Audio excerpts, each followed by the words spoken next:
Hi, I'd like to say a few things about Islam, if I may. Now, here in the UK, religion was always pretty dormant until Muslims came along and started burning books and passing death sentences and generally demanding special treatment for no good reason.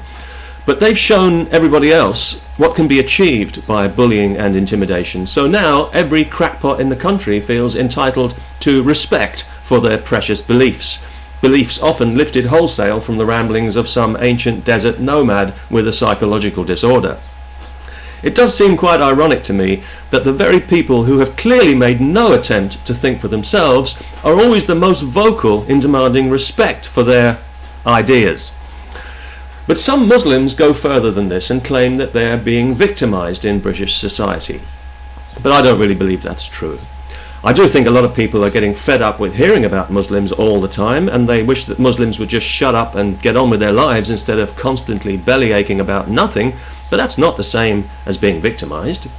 But because we live in a liberal democracy and therefore have certain double standards to maintain, any criticism of Islam or of Muslims always draws the immediate accusation of Islamophobia, a dishonest word which seeks to portray legitimate comment as some kind of hate crime, when the truth is that Islam has a chip on its shoulder the size of a mosque, and it looks to take offence at every opportunity. Some Muslims, it seems, are almost permanently offended about something or other, and yet you never hear a peep out of any of these people when some young Muslim girl is murdered for bringing dishonour upon her insane family. Suddenly, everyone's looking at the floor then. They keep telling us that Islam is a religion of peace, but all the evidence points to a religion of war. Its holy book urges Muslims to conquer the world and subjugate everyone to the rule of God. If Islam had its way, elections would become a thing of the past, and the rest of us would be living in the past for the foreseeable future.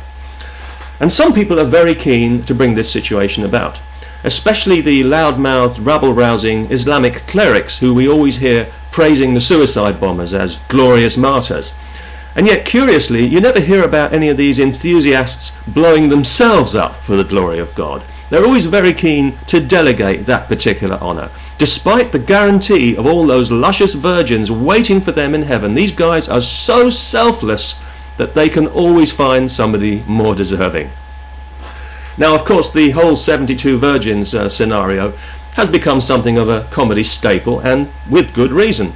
But it does have one serious problem, and that is that the virgins are likely to be good, wholesome Islamic virgins, because there won't be any infidel riffraff in heaven. So presumably they'll have brothers and cousins and uncles who are all determined to defend their honour by killing anyone who makes eye contact with them. They haven't really thought this whole thing through, it seems to me. For this, they blow themselves up. Wouldn't it be easier just to get an inflatable woman and blow her up? And then if one of your friends happens to glance at her with lustful eyes, why, you can simply stone her to death and get another one, in the usual way. Also, I think Muslim women in Britain who cover their faces are mentally ill. Now, I realise that in some parts of the world women don't actually have any choice in this matter, governed as they are by primitive pigs whose only achievement in life is to be born with a penis in one hand and a Quran in the other.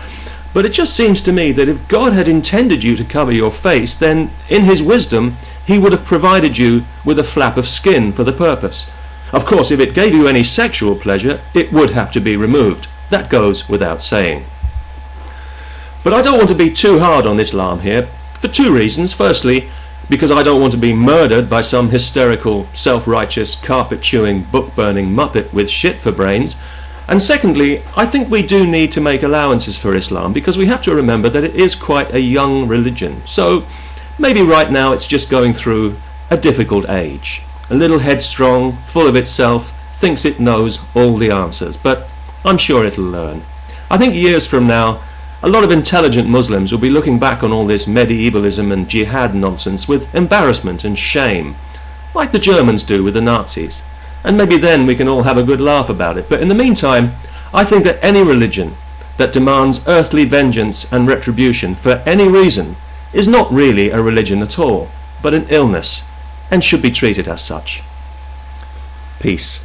And I mean that most sincerely.